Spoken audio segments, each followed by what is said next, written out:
नमस्कार। हमारे चैनल वेदांत में आपका स्वागत है। दोस्तों, आज का हमारा विषय है भक्ति योग। भक्ति का अर्थ भगवान से अनन्य प्रेम होता है तथा भक्ति योग में प्रेम और भक्ति के द्वारा भगवान की अनुभूति प्राप्त की जा सकती है। अब प्रश्न है, भगवान का स्वभाव क्या है? भगवान के अस्तित्व का प्रमाण क्या है? इन प्रश्नों के उत्तर जाने बिना कोई भी व्यक्ति भगवान के प्रेम को पाने की आशा नहीं कर सकता। प्राचीन काल में इस विश्व में ऐसे व्यक्तियों का एक समुदाय था जिनके समक्ष भगवान के अस्तित्व का प्रश्न न होकर उसकी अनुभूति का प्रश्न था। भगवान हैं, उनके लिए यह एक स्वयं सिद्ध सत्य था। उनका संघर्ष केवल अपनी भक्ति को दृढ़ करना था ताकि वह एक सत्य के रूप में अनुभूत किया जा सके। उन्होंने दार्शनिक प्रश्नावली के साथ अपने जीवन का प्रारंभ नहीं किया, बल्कि अपने सर्वोत्तम आध्यात्मिक पथ का अनुसरण कर जब उन्होंने अपनी मंजिल और उद्देश्य की प्राप्ति कर ली, तब उन्होंने मानवता के लिए प्रकाश स्तंभ का काम किया। सिद्ध और संत ऐसे ही थे जो बाद में पूरे विश्व के आध्यात्मिक एवं नैतिक शिक्षक बने। इनमें से कुछ महत आत्माएं शिक्षा के मूल तत्व से भी अपरिचित थी, किंतु अपने आध्यात्मिक प्रेम की आंतरिक शक्ति से प्रेरित होकर उन्होंने उस दुर्गेय परमात्मा को खोजा और प्राप्त किया था। मध्ययुगीन महान संत कबीर ने इस आध्यात्मिक अनुगमन के संबंध में कहा था, मोको कहाँ तू ढूंढे बंदे, मैं तो तेरे पास में, खोजोगे तो अभी मिलूंगा पल भर की तलाश में। श्री रामकृष्ण कहते थे, जिस प्रकार एक कंजूस धन से, एक माँ बेटे से और एक प्रेमी अपनी प्रेमिका से प्रेम करता है, अगर कोई व्यक्ति इन तीनों के प्रेम से युक्त होकर भगवान की खोज करे तो वह आसानी से उसका अनुभव कर सकता है। लेकिन कौन ऐसा करता है? व्यक्ति तो सांसारिक संबंधों के लिए ही घड़े भर आंसू बहाता है, भगवान के लिए कौन रोता है? वे लोग वास्तव में बहुत भाग्यशाली हैं जो भगवान के प्रति अपने बाल सुलभ एवं सहज प्रेम के कारण या तो भगवान की ओर मुड़ते हैं या वे स्वयं भगवान द्वारा खोज लिए जाते हैं और भगवान की भुजाओं में ले लिए जाते हैं। लेकिन उनके बारे में क्या कहा जाए जो पूर्ण रूपेण लगनशील होते हुए भी भगवान के प्रति स्वतः स्फूर्त प्रेम नहीं रखते। इतना ही नहीं, वे अनेक प्रकार की आशंकाओं से आक्रांत रहते हैं, जैसे क्या ईश्वर सचमुच में है? क्या ईश्वर के पीछे उस समय चक्कर लगाना उचित है, जबकि अनेक सांसारिक वस्तुएं उन्हें सुख एवं मनोरंजन के साधन शीघ्र ही प्रदान करने के लिए तत्पर हैं। एक छोर पर भगवान के स्वाभाविक प्रेमी हैं और दूसरे छोर पर विशुद्ध भौतिकवादी। किंतु इन दोनों के बीच में अनेक लोग हैं जो प्रकाश और अंधकार के बीच आधी दूरी ही तय कर पाते हैं। इनके पास बड़ी मात्रा में आध्यात्मिक चाह है, किंतु फिर भी ये सांसारिक प्रलोभनों से ऊपर नहीं उठ पाते। अपने मन में द्वंद्व रखने के कारण वास्तव में ये बड़े दुखी रहते हैं। ज्ञान योग उन पक्के यथार्थवादियों को जो भौतिकता और आध्यात्मिकता के बीच उलझे हुए हैं अपनी ओर आकृष्ट कर सकता है, किंतु ऐसे लोग जो सांसारिक प्रलोभनों से नहीं उठ पा रहे हैं, यदि प्रेम पथ या भक्ति पथ का अनुगमन करें तो उन्हें शांति और प्रकाश प्राप्त हो सकता है। ऐसे ही व्यक्तियों के लिए प्रत्येक धर्म विविध प्रकार की प्रार्थनाओं, अनुष्ठानों और आध्यात्मिक साधनाओं का नियोजन करता है। धार्मिक अनुष्ठान आध्यात्मिक नौसिखियों के लिए एक प्रकार का बाल विद्यालय है, जिसमें विविध प्रकार की भगवत पूजा तथा संतों और साधुओं की वाणियों से युक्त धार्मिक ग्रंथों के पाठन का विधान होता है। अधिकांश आध्यात्मिक साधकों के लिए आध्यात्मिक जीवन का पथ लंबा और कष्टप्रद होता है। उनकी मंजिल दूर और धुंधली होती है, लेकिन वे लोग जो अंत तक लगनशील और सहनशील बने रहते हैं प्रायः सफलता प्राप्त करते हैं, क्योंकि ईश्वर भक्तों का निर्णय आध्यात्मिक श्रमों से न करके उनके संघर्ष की गहराई के आधार पर करते हैं। आध्यात्मिक जीवन में कभी कभी ऐसा होता है कि जब मंजिल बहुत दूर दिखलाई पड़ती है, तब ईश्वर जो वहीं कहीं से किसी कोने में खड़े इंतजार कर रहे होते हैं, अपने आकांक्षी के सामने प्रकट हो जाते हैं। सामान्य रूप से प्रार्थना भक्ति की पहली सीढ़ी है। प्रत्येक धर्म कहता है कि भगवान के प्रति सच्ची भक्ति की संरचना के लिए प्रार्थना करनी चाहिए। लेकिन एक संकालू मन पूछेगा, मुझे क्यों प्रार्थना करनी चाहिए? मैं कैसे भगवान की प्रार्थना कर सकता हूँ, जबकि न तो मैंने उसे देखा है और न ही जाना है। और भला इसका प्रमाण ही क्या है कि मेरी प्रार्थना कभी सुनी भी जाएगी और उसका जवाब भी मिलेगा। यह निस्संदेह सत्य है कि बिना ईश्वर को जाने उसकी प्रार्थना करना कठिन है। लेकिन यह उतना ही सच भी है कि बिना प्रार्थना और उत्कट लालसा के कोई व्यक्ति भगवान को नहीं जान सकता।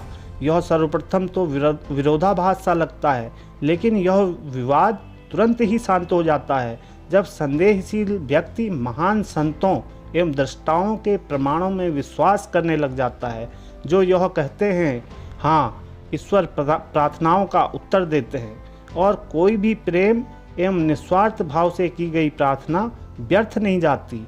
हम निष्ठावान शोधार्थियों के अनुभवों की उपेक्षा नहीं कर सकते जिन्होंने सत्य का अनुभव किया है। अगर हम ऐसे व्यक्तियों के वाणियों में विश्वास करने में कठिनाई का अनुभव करते हैं जो सुदूर अतीत में रहते थे, तो हमारे समकालीनों में भी ऐसे व्यक्ति अवश्य प्राप्त हो सकते हैं जो प्रार्थना के महत्व के साक्षात प्रमाण हैं। ऐसे व्यक्तियों के प्रतिदिन का जीवन शांति, प्रसन्नता और निस्वार्थ प्रेम से इतना पूर्ण होता है कि किसी भी निष्ठावान व्यक्ति के लिए इनके प्रमाणों में अविश्वास करना असंभव हो जाता है। ऐसे संकालु लोग भाग्यशाली हैं जो अपने प्रारंभिक जीवन में इन व्यक्तियों से मिलते हैं और उन्हें पहचानते हैं। कुछ व्यक्ति इस आधार पर भक्त की आलोचना कर सकते हैं कि भगवान संबंधी उसकी अवधारणा केवल एक महान व्यक्ति की है, लेकिन किंचित निष्पक्ष चिंतन इन आलोचकों को महसूस करा देगा कि अगर एक गाय बोल सके तो वह यही कहेगी ईश्वर गाय की तरह है, या अगर एक त्रिकोण सोच सके तो उसकी भगवान संबंधी धारणा विराट त्रिकोण की होगी। आलोचक केवल यह कहकर भगवान के अस्तित्व को नकार नहीं सकता कि परम तत्व संबंधी मानव की धारणा विशुद्ध मानवाकार है। हम अपनी सीमित बुद्धि से उस असीम की अवधारणा नहीं कर सकते। हम स्वाभाविक रूप से अपने सीमित मन के अनुसार ही भगवान के बारे में सोचते हैं। एक बर्तन या एक घड़ा सागर के सारे जल को अपने में नहीं रख सकता, बल्कि वह अपनी क्षमता भर ही रखेगा। अगर एक पर्यटक दल में एक इतिहासकार, पुरातत्ववेत्ता, वनस्पति शास्त्री, भूतत्वविद, कलाकार और एक बालक को लें, तो अपनी मंजिल पर पहुंचकर प्रत्येक व्यक्ति अपनी ही दृष्टि से उस स्थान को देखेगा। इतिहासकार उस स्थान के ऐतिहासिक महत्व की खोज करेगा। पुरातत्ववेत्ता पुरानी इमारतों या खंडहरों के पीछे दौड़ेगा। वनस्पति शास्त्री पेड़ों और पौधों में रुचि लेगा। भूतत्वविद उस स्थान के काल के बारे में सोचता रहेगा। कलाकार उस स्थान के परिवेश और रंगों को पुनः उत्पन्न करने की चेष्टा करेगा। और शायद बच्चा गाड़ियों, सड़कों पर एकत्रित लोगों और दुकान की खिड़कियों में सजे सुंदर सामानों को आश्चर्यपूर्वक देखता रहेगा। ठीक उसी तरह भगवान के प्रति हमारी धारणा, हमारी दृष्टि और मानसिक क्षमता के अनुसार अलग अलग होगी, लेकिन जब तक किसी व्यक्ति की सच्ची आध्यात्मिक लालसा तृप्ति नहीं होती है, तब तक इसका कोई महत्व नहीं है। वस्तुस्थिति ऐसी है कि असीम हमारे सीमित विचार और वाणी की सीमा के परे है। हिंदू धर्म ने भक्ति परक आध्यात्मिक साधकों को ठोस आधार देने की दृष्टि से ईश्वर की मूर्ति पूजा पर बल दिया है। यह उन लोगों के लिए कटु आलोचना का विषय बन गया है जिनके पास न तो धैर्य है और न तो सहिष्णुता, जो विविध प्रकार की मूर्ति पूजा और उनके पीछे के भावों को अध्ययन करने के लिए अपेक्षित होता है। यहाँ तक कि एक दार्शनिक जब उस असीम के बारे में सोचने की चेष्टा करता है तो उसे भी कुछ अनुभूत विशालता की धारणा को लेकर, जो व्यापक स्थान, सागर की गहन जलराशि या ऊपर आकाश की महत नीलिमा को लेकर होती है, आधार बनाना पड़ता है। अंतिम विश्लेषण में यह भी मूर्ति पूजा का ही एक रूप है। ठीक इसी तरह मूर्ति एक प्रतीक है जो भक्तों को भगवत चिंतन में सहायता पहुंचाती है।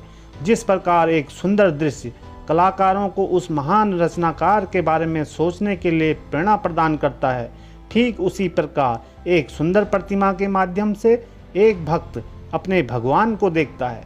यह बात एक बालक भी जानता है कि मिट्टी का लौंदा भगवान नहीं है, लेकिन वही लौंदा जब एक मूर्ति का रूप ग्रहण कर लेता है तो भक्त के हृदय में भगवान के प्रति प्रेम भावना को जागृत करता है। तब उसका मन मूर्ति में प्रयुक्त मिट्टी का अतिक्रमण कर जाता है और परम चेतना की स्थिति को भी प्राप्त कर लेता है। कौन ऐसा व्यक्ति है जो बिना किसी प्रकार के प्रतीक को आधार बनाए उस असीम के बारे में सोच सकता है?